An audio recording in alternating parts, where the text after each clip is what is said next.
All right, let me start. So thank you very much for this opportunity to share with you some of the COIL projects that we do at Kansai University. COIL, as been said in previous talks, is only one of the ways to enhance internationalization at home.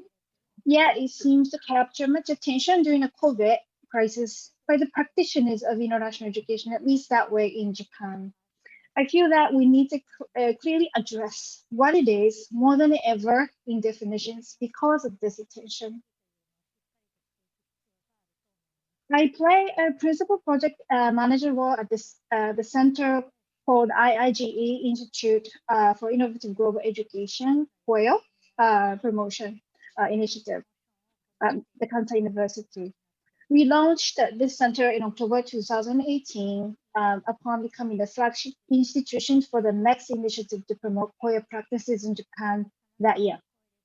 It explores various novel pedagogies for global education beyond queer as well to generate future-ready graduates, particularly by creating global classrooms through practice like queer.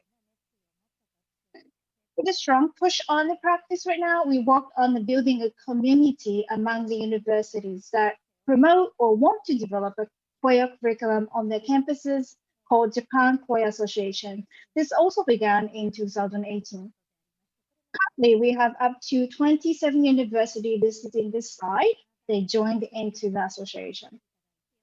We have a couple of times of assembly annually, and we meet together among ourselves, and we are able to participate in workshops, seminar, and training programs, etc. that IIGE the Center provides. We are running on the grant-based funding at the moment, so there is no membership fee attached to this right now. In addition to the Japanese network, IIGE makes a liaison with the international partner and consortium as well. In the 2018-2020, 2 years or so, IIG has successfully completed over 42 queer projects with the 23 US institutions. And for the international partners, IIG Global Partner Network grew up to 67 universities over 20 countries, including Hague University of Applied Sciences. For the organizations or network, we build alliance with ACE, American Council on Education, and UMAP.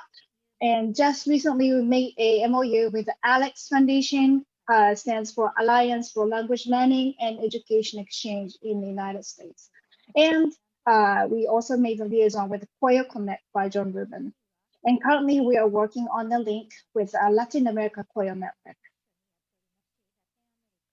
There are certain benefits for online model of teaching and learning in general. You can see in the slides, it can certainly stop the spread of biological viruses, which is important at the moment. Good for minimizing harmful emissions, so to contribute to the lower greenhouse gases, and expertise available to more sites because of no geographical barriers. And it minimizes travel and accommodation costs, thus it's considerably lower costs than study abroad, for sure. It is great that there are a growing interest in online collaborative learning at the moment, not the other e-learning methods like MOOCs. For COIL, it is said that there are 3 C's that are covered in its pedagogy, as shown here: communication and coordination and collaboration. We say in IIGE, if you can collaborate online, you can undoubtedly learn online. This is resulting in the explosion of interest for it. That's what we think. For Kansai University, COIL was integrated in its curriculum since 2014, and university leadership, which had COIL as a part of university internationalization strategies, has supported its gradual institutionalization of COIL. It now plays an enabler for many aspects. I'm not saying that this is the ultimate solution, but at least one approach, which includes internationalization of the curriculum, global faculty development purpose, and to build active international partnership, building mobility enhancement, and establishing global employability or future ready, as IIG call it. And most recently, we are accommodating it to trigger digital transformation of education. So one of the two big themes for this symposium to tap on this question was what transformation the COVID-19 epidemic and countermeasures are bringing to the internationalization of university education.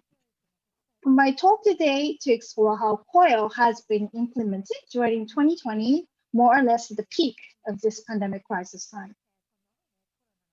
Having said that, what has changed due to the pandemic in our COIL practice on campus? I have a few programs that emerged during 2020 to answer that question. First example is to create a new type of COIL or virtual exchange program, particularly with not only one overseas institution at a time, as in the standard model of the COIL, but to have many institutions get involved in one program at once. One of the program was established with the International University Consortium, UMA. It has over 200 universities in it, and the program welcomed all students from UMAP to join. Let me show you a little bit of the framework here. So there was a 1 week, 4 hours worth of the icebreaker phase, and there was the 5 lectures that we designed in our whole program, with including the discussions among each other in the breakout rooms. And in part of that, there was a whole week of a group work that we designed, and this was a collaborative project that they worked on. And it had composed of 6 to 8 students in a group, and we made up to 12 groups total. And the task was that they are analyzing a case study of SDG social business that's out there and critically developing analysis for presentation. And finally, we did a final presentation in front of those stakeholders, the players within the social businesses out there. And some of the lectures that took place in the program are shown here. I'm not going to read it out or explain because of the time, but we had a total of 140 students joining from over 11 countries for this program. There are many reasons why this multilateral collaboration was emphasized, particularly because of crisis time. One is to get as many students as possible to be a part in order to break the isolation. Without a chance of study abroad, they felt cut off of the pre-existing learning community at the moment, feeling very much neglected from the usual support, which may have had when they are going to school. Another is to establish global learning for all, more inclusive way to create non-biased international encounters. So this program, we are able to have students from very rural islands of the country, or students who live in Tokyo, all of them participate and take a part, active roles in it.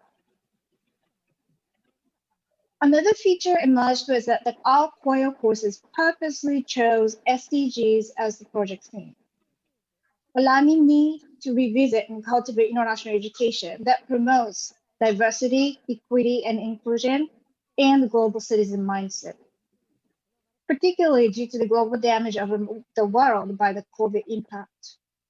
Students need to understand global phenomena. They have to be aware of xenophobic and culture-bound reactions in the world and go beyond, and become prepared to work with the colleagues around the world to address these issues in global matter. Healing and recovering from this global mass disaster needs care, and we believe that international education can play a critical role. To illustrate some of the examples, I have 2 COIL examples that happened this last fall semester in winter to share. One is pre-university COIL.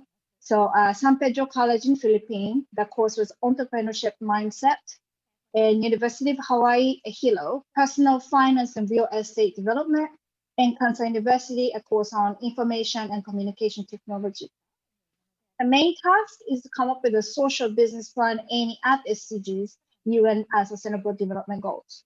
They need to generate a pitch promotion video together. This is the project that they're working on using editing tools.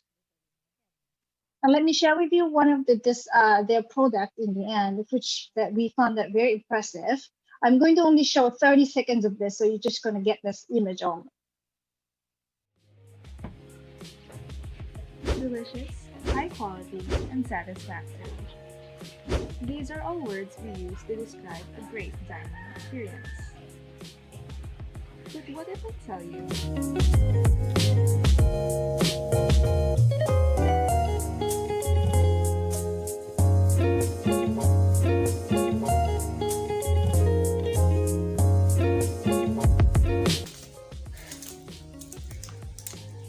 Here at the Fifth Sense, we offer you the news which are burden of your dining experience, serving you the best regional cuisine of your community, providing the beneficial change for both environment and the community. But before we get any further, why an eco restaurant? Goals are a set of 17 specific goals that target social, economic, and environmental concerns, officially coming into action on January 1st, 2016 in member nations all over the world. Essentially, with this goal, we would like to maintain, create, and develop conditions under which human and nature can exist in harmony to support and sustain present and future generations. Although Goal 11 is more centered on the environmental aspect of community, it also recognizes the economic side of things, especially for the low to middle class communities. But let's get back to the question. What does a simple local restaurant have to do with such wide-scale effort? Being locally sourced, the Fifth Sense eliminates the added cost of importing meat, produce, and other raw ingredients, thus minimizing the cost of our menu items served to our beloved diners. Goal 11. Well, how about environmental benefits? Along with supporting local farmers, ranchers, and businesses, the Fifth Sense also aims to become zero to minimal waste through efficient food preparation and utilizing food scraps. For example, fruit and vegetable seeds may be collected, dried, and resold back to the local farmers that source the restaurant's produce, creating a cyclic synergism between the restaurant and its key partners. Additionally sourced and eco-friendly, Cost-efficient and worthwhile. We bring the best regional cuisine to your community.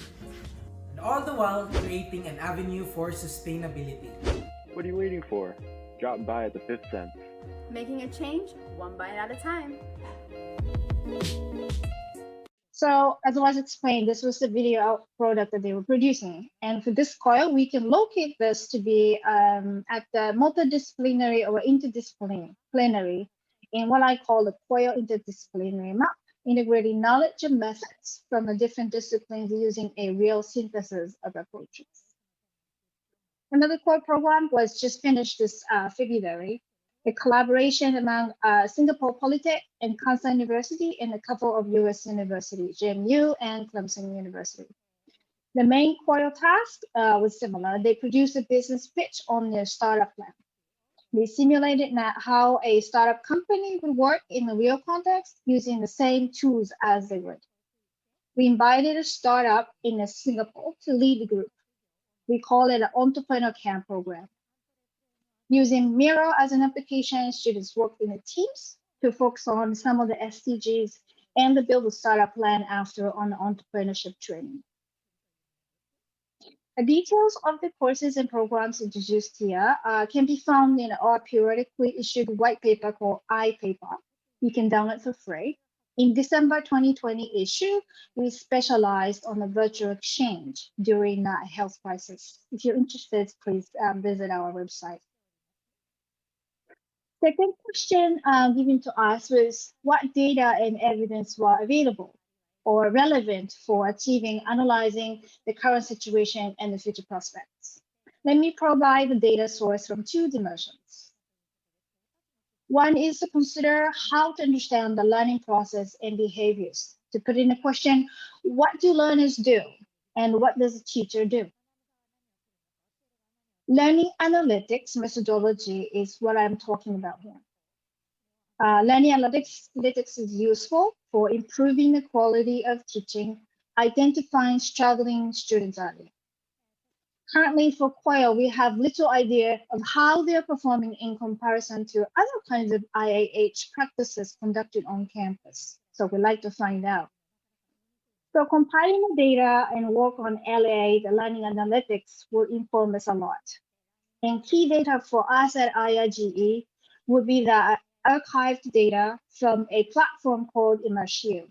And this Immersive was collaboratively developed with class with IIGE.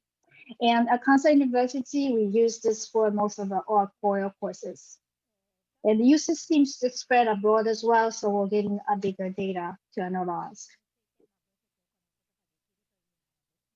Another is multimodal learning analytics.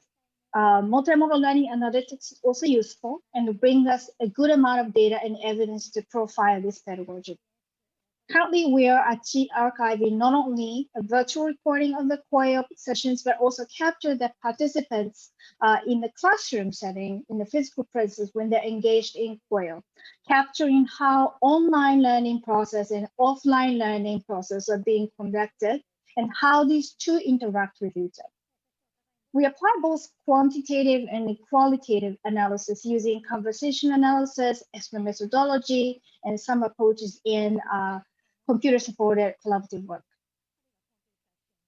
Myself being a researcher using conversation analysis, I particularly work on analyzing and discourse data along with my colleagues.